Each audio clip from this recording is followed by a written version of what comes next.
দলের তৎপরতা এবং উদ্দেশ্য যদি সেটি হয়ে থাকে। জনাব রাশেদ খান, এর মধ্যে মোশাররফ ভাই বলেছেন আপনার দল গঠন থেকে শুরু করে কিভাবে লড়াই সংগ্রাম করে মাঠে ময়দানে থেকে ফ্যাসিবাদ বিরোধী আন্দোলন করে জেল জুলুম খেটে মারধর খাওয়ার তো কোনো শেষ নাই, আপনারা 5 বছর ধরে একটি দলকে দাঁড় করিয়েছেন। এতদিন পর্যন্ত আমরা নতুন দল বলতে এনসিপিকে নিয়ে কথা বলতাম, অভ্যুত্থানকারী শক্তি হিসেবে তারা এই দলটি গঠন করেছে, সেই দলেরও নানান সমালোচনা আছে। এখন যে এত সব নতুন দল আসছে সেগুলো আদৌ আলোচনা আসবে কিনা আমি জানি না, বাট 2-3টা দল হয়তো আলোচনা আসবে। আপনারা একটি তুলনামূলক পুরনো দল, আবার একদিক থেকে নতুন দলও, 5 বছর মাত্র, বিএনপির তুলনায় বা আর অনেক দলের তুলনায়। এত সব দলের আবির্ভাবকে আপনারা কিভাবে দেখছেন, আপনি বা আপনার দল? এবং বহু দল হলে পরে গণতন্ত্রের চর্চা বেশি হারে হবে, মানুষের বেছে নেওয়ার সুযোগ অনেক বেশি থাকবে, খারাপটা কি? ধন্যবাদ সবাইকে। গণ অধিকার পরিষদের পক্ষ থেকে শুভেচ্ছা। আমার মনে হয় যে মোশাররফ ভাই ইতিমধ্যে এই যে নতুন নতুন রাজনৈতিক দল গজিয়ে উঠছে তাদের বিষয়ে বিস্তারিত আলোচনা করেছেন। আমার যেটি মনে পড়ে সেটি হলো যে 1/11 সরকার তারা অনেকগুলো দল তৈরি করেছিল, তবে 1/11 সরকারের যে চরিত্র, ডক্টর মোহাম্মদ ইউনূসের যে সরকার, তার সাথে ভিন্নতা আছে। ওই সময় সরাসরি সেনা সমর্থিত সরকার ছিল এবং বলা যায় যে সেনাবাহিনী ক্ষমতায় ছিল। আর বর্তমানে যেটি রয়েছে, এই সরকারও সেনা সমর্থিত, সেনাবাহিনী সরকারকে সহযোগিতা করছে। এই সেনাবাহিনী আবার গণতন্ত্রের পক্ষে কথা বলছে, ভোটের কথা বলছে। ইতিমধ্যে সেনাপ্রধান নিজেই বলেছেন এবং আরও সেনাবাহিনীর অন্যান্য জায়গা থেকেও অভ্যন্তরীণভাবে অনেক দলের সাথে আলোচনা বা সরাসরি সরকারের সাথেও আলোচনা, অর্থাৎ দেশে যে একটি অভ্যুত্থান হলো, অভ্যুত্থানের পরে পুরোপুরিভাবে একটি গণতান্ত্রিক আকাঙ্ক্ষা বাস্তবায়নের জন্য সেনাবাহিনী সহযোগিতা করছে সরকারকে।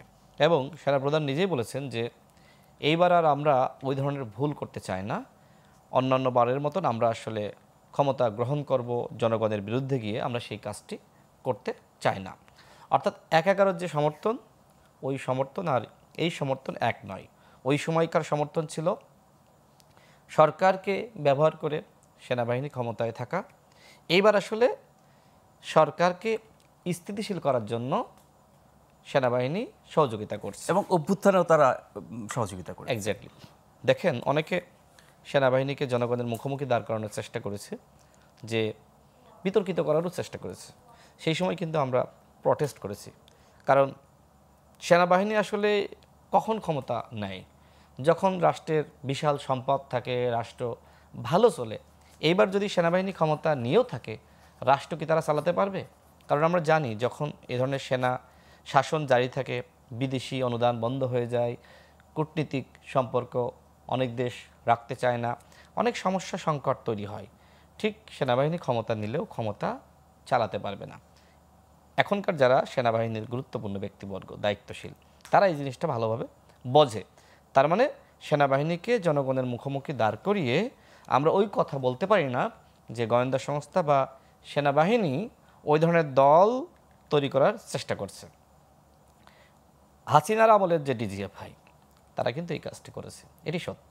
কিন্তু এখনকার ডিজিএফআই তারা কোনো সিদ্ধান্ত নিজ থেকে নিতে পারছে বা সরকারকে আসলে পরিচালনা করছে, সেটি আমার কাছে মনে হয় না। তাহলে এদের এই মানে গজিয়ে ওঠার পেছনে কারণ কি? মানে পেছনে কোন শক্তি আছে? আমি আসতেছি, আমি ভিন্নভাবে একটু ব্যাখ্যা করছি। দেখেন, যারা আসলে অভ্যুত্থানের একদম সামনের দিকে নেতৃত্ব দিয়েছে, তারা একটি দল গঠন করেছে এবং এই অভ্যুত্থানের অংশীদার তারা অনেকে কিন্তু ছোট বড় দল গঠন করেছে বা দল সামনে গঠন করবে, এখন একটি রাজনৈতিক প্রক্রিয়া শুরু করেছে। শিবিরের সাবেক নেতৃবৃন্দ আপনি নিশ্চয়ই জানেন, যারা জাতীয় নাগরিক কমিটির সাথে ছিলেন, কিন্তু মতাদর্শের পার্থক্য বা ঐক্যমতের ঘাটতি, যে কারণে অভ্যুত্থানের শক্তি হওয়ার পরেও তারা কিন্তু এনসিপির সাথে যুক্ত হয়নি। তার মানে শুধুমাত্র গণ অভ্যুত্থানের শক্তি বা নেতৃত্বের জায়গায় যারা ছিলেন তারা একটি দল গঠন করেছেন, আর যারা নতুন নতুন দল গঠন করছেন তারা ছিলেন না, এটি বলতে পারি না। ওই যে শিবিরের সাবেক নেতৃবৃন্দ, তাদের সাথে আবার অনেক জেনারেল, মানে জেনারেল বলতে সাধারণ মানুষ বা ভিন্ন পেশার মানুষ, অন্য দলের মানুষ, তারাও কিন্তু যুক্ত আছে। অর্থাৎ অভ্যুত্থানের শক্তি একটি অংশ বা বড় অংশ বা একদম সামনের দিকে যারা নেতৃত্বের জায়গায় ছিলেন, তারা একটি দল গঠন করেছেন। তার মানে অভ্যুত্থানের শক্তি অনেক ভাগে ভাগ হয়ে যাচ্ছে। জি, অভ্যুত্থানের শক্তি কি বিএনপি না? অভ্যুত্থানের শক্তি কি গণ অধিকার না, আমি পরিষদ বলছি না? যে বিএনপি তো আগে থেকে দল ছিল, নতুন যারা এসছে। এক্স্যাক্টলি, নতুন দল গঠন করার প্রয়োজনীয়তা তারা কেন মনে করলেন? যখন অভ্যুত্থানের একটি অংশ, বড় অংশ, বৃহৎ অংশ, নেতৃত্ব দানকারী অংশ একটি দল গঠন করলেন এবং মনে করা হচ্ছে যে তারা আসলে সরকারের সাথে সম্পৃক্ত, সরকারের নানান ধরনের সুবিধা তারা ভোগ করছেন। যেমন এনসিপির এই মুহূর্তে 2 জন উপদেষ্টা রয়েছে, একজন উপদেষ্টা পদত্যাগ করেছেন। সরকারের বিভিন্ন সেক্টর, দপ্তর, মন্ত্রণালয়ে এনসিপির ছাত্র প্রতিনিধি এখনো পর্যন্ত দায়িত্বে রয়েছে। তো অন্যান্যরা যারা আছেন তারা এখন কেউ কেউ মনে করছেন যে আমরাও যদি একটি দল গঠন করি তাহলে আমরাও এই সরকারের কাছ থেকে এই ধরনের সুবিধা ভোগ করতে পারবো। আপনি নিশ্চয়ই ডেস্টিনির যিনি চেয়ারম্যান ছিলেন তার বক্তব্য শুনেছেন। তিনি কি বলেছেন?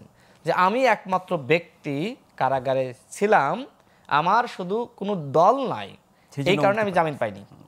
তার মানে আপনি বুঝতেছেন যে দলটা তিনি কেন গঠন করলেন? দল গঠন করলে মধু খাওয়া যায়। এই মধু খাওয়ার উদ্দেশ্যেই সরকারের সহযোগিতা না থাকা সত্ত্বেও অনেকে সুবিধা ভোগ করার আশায় এ ধরনের দল গঠন করছে। আমি যতদূর বুঝি বা জানি, সরকারের কোনো কোনো উপদেষ্টা যদি সহযোগিতা করে থাকে সেটি একমাত্র এনসিপিকেই করছেন, কারণ তাদের 2 জন সরাসরি উপদেষ্টা রয়েছেন এবং বাকি যে উপদেষ্টা তাদেরকে আবার নিয়োগ দিয়েছে কিন্তু এই এনসিপির উপদেষ্টারা। তার মানে কি? তার মানে সরকারের সাথে তাদের একটি প্যারাল সম্পর্ক রয়েছে। কিন্তু বাকি যারা আসবেন তারা তো অপরিচিত। যেমন এই রফিকুল আলম সাহেব, তাকে তো সরকার সহযোগিতা করবে না। রফিকুল আমিন, জি, আচ্ছা, রফিকুল আমিন, আমার মনে হয় না সরকার তাকে সহযোগিতা করবে বা সরকার তাকে পরামর্শ দিয়েছে দল গঠন করার জন্য। বা এই যে নতুন নতুন দেখলাম এই যে বাংলাদেশ ইলিয়াস কাঞ্চন এবং শওকত মাহমুদ সাহেবের দল। এক্স্যাক্টলি। তার আগে আরেকটি কথা বলি, সেটি হলো মলম পার্টি বাংলাদেশ বা বাংলাদেশ মলম পার্টি, এই নামে একটি দল গঠিত হয়েছে। আমার তো মনে হয় না যে সরকারের রুচিবোধ এতটাই খারাপ যে ওই ব্যক্তিকে বলেছে এই নামে দল গঠন করেন। এরপরে আমরা দেখলাম যে আপনার আওয়ামী লীগের নামে একজন ব্যক্তি একটা দলের আবেদন করেছিলেন, নতুন আওয়ামী লীগ নামে সম্ভবত, বা নবীন আওয়ামী লীগ। তো এইটাও তো সরকারের সহযোগিতা করার কথা না। তো এই যে বিভিন্ন ভাইরাল হওয়ার ধান্দায় অনেকে নানান ধরনের নাম দিয়ে এক ব্যক্তি, এক নেতা, এক দল, এই ধরনের দল তারা তৈরি করছেন। আমার মনে হয় যে এই ধরনের দলকে সরকারের উচিত হবে আইন করে নিষিদ্ধ করা।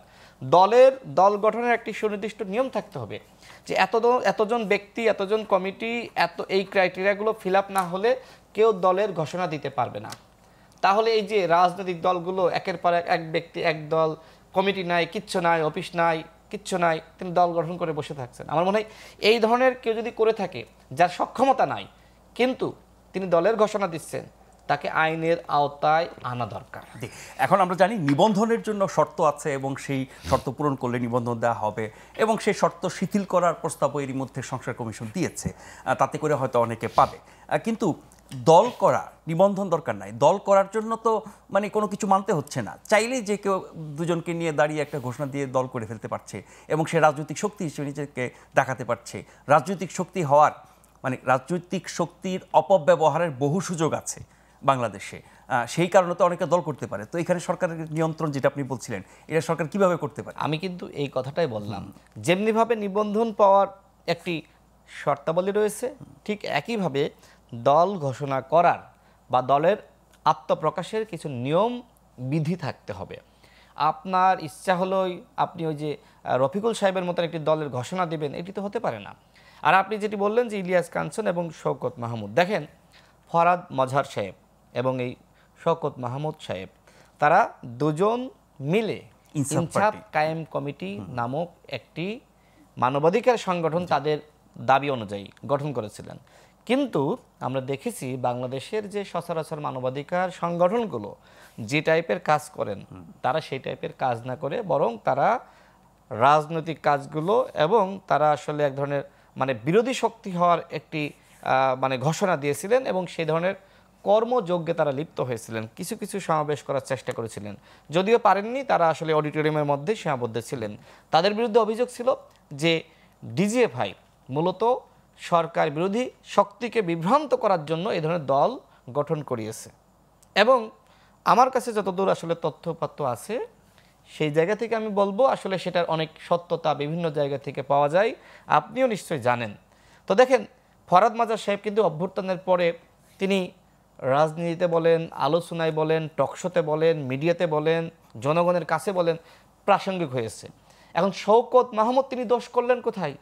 তিনিও তো ওই প্রয়োজনীয়তা অনুভব করলেন, যদি ফরহাদ মাজার এই ধরনের কাজ করার পরে প্রাসঙ্গিক হতে পারেন এবং তার সহধর্মিণী এই সরকারের উপদেষ্টা হতে পারে, আমি দোষ করলাম কোথায়?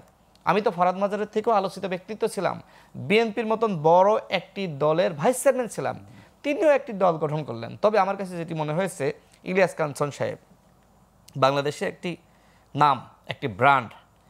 আমার কাছে মনে হয় যে তিনি আরও ভালো কিছু করতে পারতেন। যারা রাজপথের উদ্যমী, যারা সক্রিয়, যারা রাজপথ থেকে উঠে আসা নেতৃত্ব, তাদেরকে সাথে নিয়ে তিনি ভালো কিছু করতে পারতেন। কিন্তু তিনি যেটি করেছেন, আমার দৃষ্টিতে আসলে তার যে যোগ্যতা, দক্ষতা, পরিচিতি, তার ব্র্যান্ড নেম, সেটির সাথে এই ধরনের দল গঠন আসলে বা যে ব্যক্তিদের নিয়ে তিনি করেছেন সেটি আসলে যায় না। তো আমার সর্বশেষ যে কথা সেটি হলো যে সরকারের উচিত হবে, এই যে আপনি বললেন যে 122টি, তবে এখনো পর্যন্ত 127টি আত্মপ্রকাশ করেছে, আর বিভিন্নভাবে শোনা গেছে টোটাল 122টির নাম। আমার মনে হয় সরকারের উচিত হবে, এই সরকার যেহেতু স্বচ্ছতা এবং জবাবদিহিতার কথা বলছে, রাষ্ট্র সংস্কারের কথা বলছে, এই সরকারের উচিত হবে এই দলগুলো তারা কেন, কি উদ্দেশ্যে গঠন করছে সেই বিষয়ে জবাবদিহিতা চাওয়া। একজন ব্যক্তি ইচ্ছা করলে যদি দল গঠন করতে পারেন, সেটি তো আসলে ঠিক না, সেটি ঠিক হবেও না। ওই যে 1-11-এর কথা, কিন্তু আমি তো ব্যাখ্যা সহকারে বললাম না 1-11-এর সাথে মিল নাই, কিন্তু অনেকে তো মনে করবে যে 1-11-এর মতন সরকার আসলে দল গঠন করে, এবং সেই ব্যাখ্যা কিন্তু মোশাররফ ভাই চমৎকারভাবে দিয়েছেন, যে সরকারের পক্ষে এসে বলবে আমরা ডক্টর মোহাম্মদ ইউনূসকে 5 বছর দেখতে চাই, আমরা রাষ্ট্র সংস্কার শেষ হওয়ার আগে নির্বাচন চাই না, অর্থাৎ নানান ধরনের কথাবার্তা বলানোর জন্য ডক্টর মোহাম্মদ ইউনূস এই ধরনের দল গঠন করার পরামর্শ দিয়েছেন। এই ধরনের আলোচনা কিন্তু হতে পারে।